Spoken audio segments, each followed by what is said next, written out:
It is Relationship Friday. It is a beautiful Friday. It's a Friday that's really different. We go from 86 degrees down to, I think it's 50 degrees and windy. But nevertheless, I'm so glad that it's not snowing. I wanted to just get on for a few minutes and just, keep my word and have a relationship conversation again. And I just pick a random topic since the weather switched up and the weather's different. Let's just talk about dating different. Dating different. Oftentimes when we date, all of us come from different backgrounds, different settings. And depending on the background that we grew up in or we've seen, it shapes or it molds our perspective or molds our thinking. Based on the experiences as well, it molds our thought process on what should be, or we know what we don't want to be. Whatever the case may be, something in us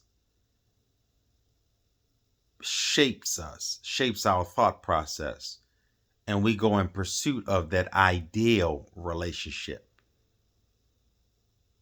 For somebody who is dating or is accustomed to dating a person with no ambition, a person that or persons that are used to dating people that don't have any ambition, that don't work, or that doesn't know the difference between an adverb and a verb.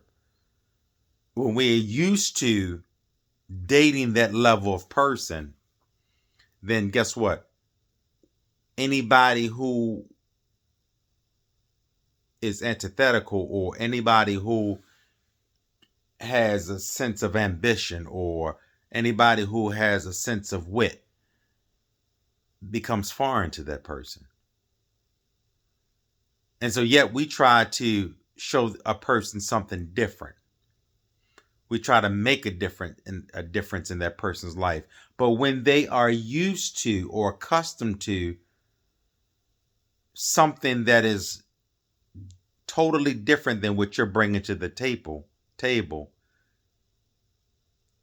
you become alien to them. Yeah, yeah, yeah.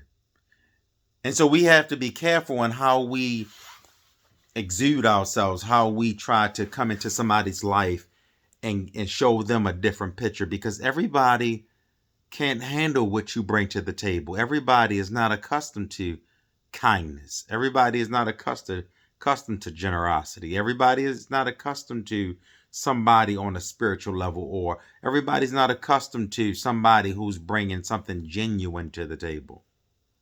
And so when you bring it, it's it's foreign. And it's not anything that you're doing wrong, but it's all based on what they like or what they're accustomed to. Because with every relationship they've been in, even with you, every relationship we have been in, there's a residue of that relationship that we take with us. So say for instance, whenever a bird lands, on a rock, right?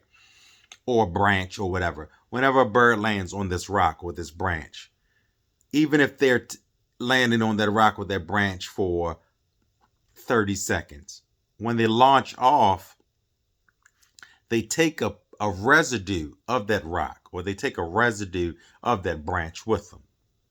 As it is with us, whenever we date, we take a residue of that person with us, whether it be mentally, whether it be emotionally, whether it be physically, or whether it be spiritually. There's a residue of that person that goes along with us. And when you date 10 people with the same attributes, or when you date 10 people with the same same attributes or the same characteristics, you multiply that residue times 10 or to the 10th power. And so here, when you meet that person, it's 1 against 10. And so here you thinking you're coming into somebody's like, oh, I'm going to go ahead and do this. I'm going to go ahead and do that. Nah. Because we try to change people. We try to offer up something different in their life when they're not used to it. And a lot of us we don't have the mental capacity to come all the way down and try to bring them all the way up to our level, or to not even come down per se, but to try to get them to be open arms or embrace our kindness or our generosity. Some people aren't used to genuine. So when you bring genuine to the table, they deflect it. Yeah. And so what I'm saying to you, you can't make a difference. You can't be different, because sometimes, I'm sorry, you can't make a difference in everybody's life. Everybody doesn't look at kindness and like it. Yeah. Everybody doesn't see what you see. Everybody doesn't have that perfect ideal relationship that you envision. Yeah.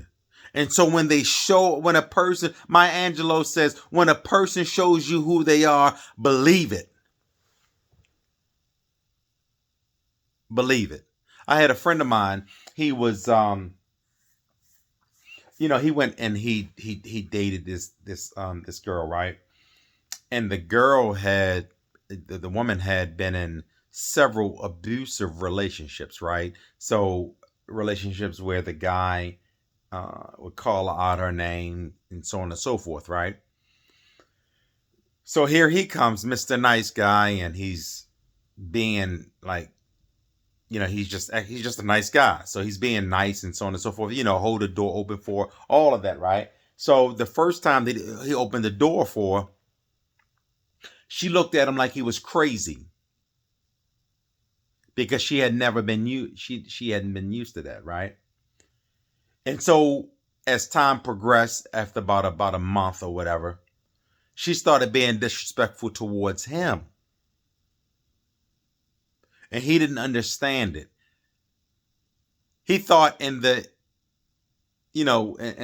beginning, when she was being disrespectful, he just blew past. He thought that it would stop or whatever. But it didn't. And she continued. And she would do things to him to try to provoke him to cuss her out. Yeah. And she would try to be what her abusers was. She would try to be to him what her abusers were to her. And she would try to provoke him to disrespect her. Why? Because everybody else disrespected her. Yeah. And so we have to be careful. And I'm just using a random example. I have plenty more, but for this particular time, I just grabbed that one. But we have to be careful, because everybody that you come in contact with is not a match for you. No. We have to stop trying to force ourselves into people's lives. Everything, my grandmother used to tell me, everything that looks good isn't good. Everything that seems for you isn't always for you. Sometimes we try to force people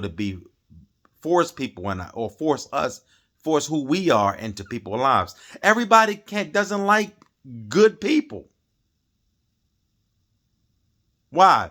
Because their mindset of what good looks like isn't your mindset. And what we have to understand is that everything that you bring to the table may be too much for that person, but it may be just enough for the next person. And you have to get out of that fear mode. Yeah. You have to get out of that fear mode of, if this doesn't work out, then nobody else might want me. You have to get on that fear mode of, and I read it somewhere. It's called the fear of missing out, right? The fear of missing out. The fear of missing out. It's called FOMO, right? It's when we try to force ourselves into something,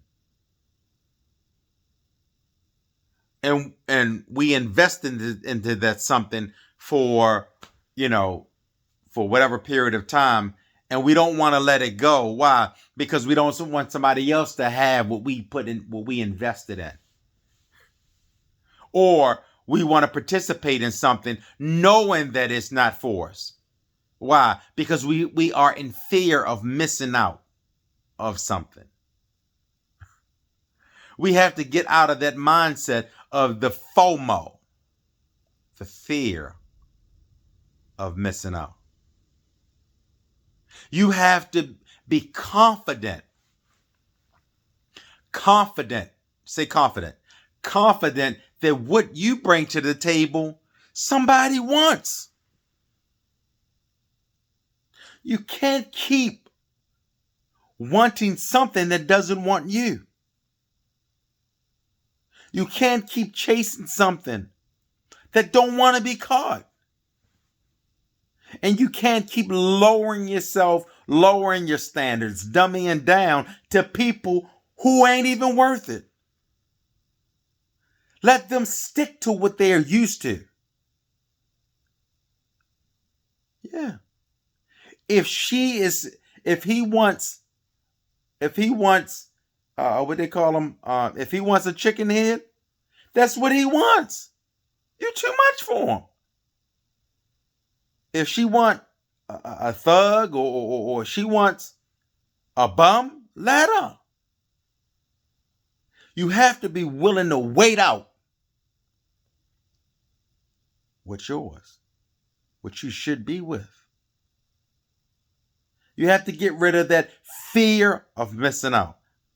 You have to be willing to wait for somebody to sit at your table that can handle what you bring to the table. Stop with the shenanigans and tomfoolery and playing with yourself. Stop playing yourself. Everybody can't handle you. So stop dummying down, please. If they're used to a certain type and you're not that type, you got to say, okay, I'm not that type. I'm somebody else's type. You have to understand in this dating world that if you're successful or if you have a certain credential about yourself that's high,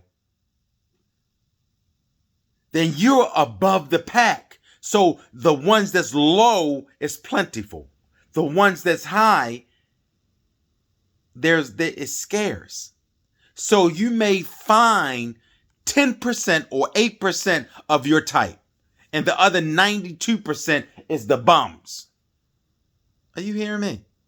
So stop tripping if you don't have anybody. Get out there, woe is me mentality. Let them deal with their type. Come on. Oh man, look, my time is up.